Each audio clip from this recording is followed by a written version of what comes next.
오늘 우리가 파헤쳐볼 이야기는요. 미국 경제를 그냥 뒤흔들어 놓은 숫자 하나에 대한 겁니다. 이게 겉보기에는 그냥 숫자 같은데 그 안에 정말 어마어마한 미스터리가 숨어 있거든요. 바로 이 숫자입니다. 마이너스 91만 1000. 이게 무슨 뜻이냐면요. 2025년 3월까지 미국 공식 일자리 기록에서요. 자그마치 91만 개가 넘는 일자리가 그냥 사라져버린 거예요. 말 그대로 증발해버렸습니다. 시장은 그야말로 충격에 빠질 수밖에 없었죠. 아니, 이게 2020년 이후에 가장 큰 규모로 숫자를 확 낮춘 건데 대체 무슨 일이 있었던 걸까요? 정말로 90만 명 넘게 갑자기 일자리를 잃었다? 이런 얘기일까요? 자, 이 미스터리를 풀려면요. 우리가 좀 알아야 할 게 있어요. 바로 연례 벤치마크 수정이라는, 이름은 좀 어렵죠. 이 과정에 모든 비밀이 숨어 있습니다. 이게 뭐냐면요. 결론부터 말하면 진짜로 일자리가 없어진 게 아니라는 거예요. 매달 나오는 고용지표 있잖아요.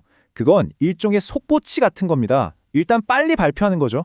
그러고 나서 나중에 훨씬 더 정확한 데이터를 가지고 다시 계산해 보니까 우리가 처음에 셌던 거랑 이만큼 차이가 나네? 하고 숫자를 바로 잡는 거예요. 그러니까 일종의 정산 과정이라고 보시면 됩니다. 아니, 근데 왜 이렇게까지 큰 오차가 생긴 걸까요? 91만이면 너무 크잖아요. 전문가들이 지목하는 범위는 크게 두 가지입니다. 첫 번째는 통계가 놓치고 있던 이민자들의 일자리, 그리고 두 번째는 너무 장밋빛이었던 창업 예측 모델, 이 두 가지를 꼽고 있습니다. 자, 첫 번째 문제부터 한번 볼까요? 골드만삭스가 이걸 분석해봤는데 처음 데이터를 집계할 때 아주 중요한 걸 놓쳤다는 거예요. 그게 뭐냐? 바로 공식 실업보험 기록에는 안 잡히는 서류 미비 이민자들의 일자리였던 거죠. 그러니까 경제 한쪽에서는 분명 일자리가 늘고 있었는데 공식 통계가 이걸 전혀 못 담아내고 있었다. 이런 얘기입니다. 그리고 두 번째 문제는 예측 모델, 바로 그 자체였어요. 새로 생기는 회사들이 일자리를 얼마나 만들까 이걸 예측하는 모델이 있거든요. 근데 이게 현실보다 너무 희망적이었던 겁니다. 보세요. 모델은 160만 개를 예상했는데 실제로는 134만 개 정도였던 거죠. 여기서만 무려 26만 개 넘게 뻥튀기가 된 겁니다. 네, 여기까지가 숫자 뒤에 숨겨져 있던 진실이었습니다. 근데 진짜 재밌는 건 지금부터예요. 이 소식을 들은 시장의 반응이 정말 뜻밖이었거든요. 여러분, 생각해보세요. 고용시장이 예상보다 훨씬 안 좋다는 거잖아요. 그럼 당연히 주식시장은 떨어져야 정상 아닐까요? 그런데 완전히 반대 상황이 벌어졌습니다. 이게 말이 되나요? S&P 500 지수가 오히려 0.3% 오르면서 끝났습니다. 심지어 채권 금리랑 달러까지 같이 올랐어요. 나쁜 소식이 나왔는데 시장은 오히려 환호성을 지른 거죠. 아니, 왜 이런 일이 벌어졌을까요? 요즘 시장에는 이런 말이 있잖아요. 나쁜 소식이 곧 좋은 소식이다. 바로 그 논리입니다. 고용시장이 식고 있다? 그럼 중앙은행인 연준이 이제 금리를 내리겠구나 하는 기대감이 확 커지는 거죠. 투자자들한테 금리 인하는 정말 최고의 선물이니까요. 자, 시장은 이렇게 기뻐했는데 그럼 진짜 전문가들은 이 상황을 어떻게 보고 있을까요? 좀 더 냉정하게 들여다보죠.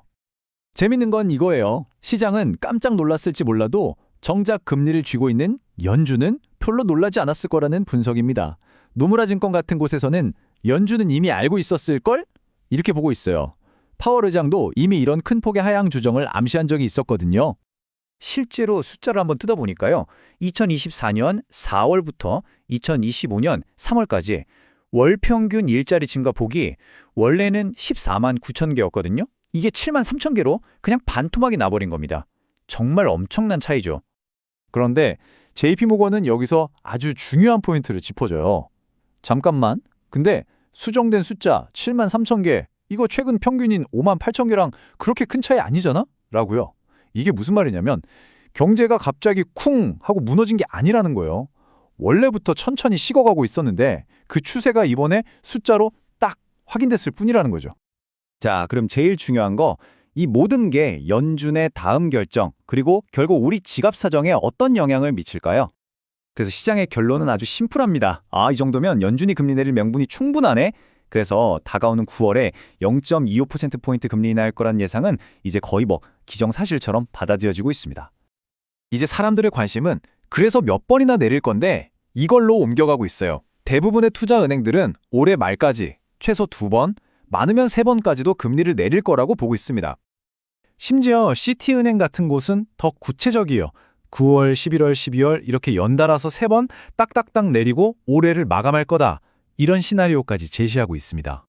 자, 결국 우리는 이 질문 앞에 서게 됩니다. 이번 사라진 91만 개 일자리 사건, 이게 과연 연준이 꿈꾸던 완벽한 경제 연착륙의 증거일까요?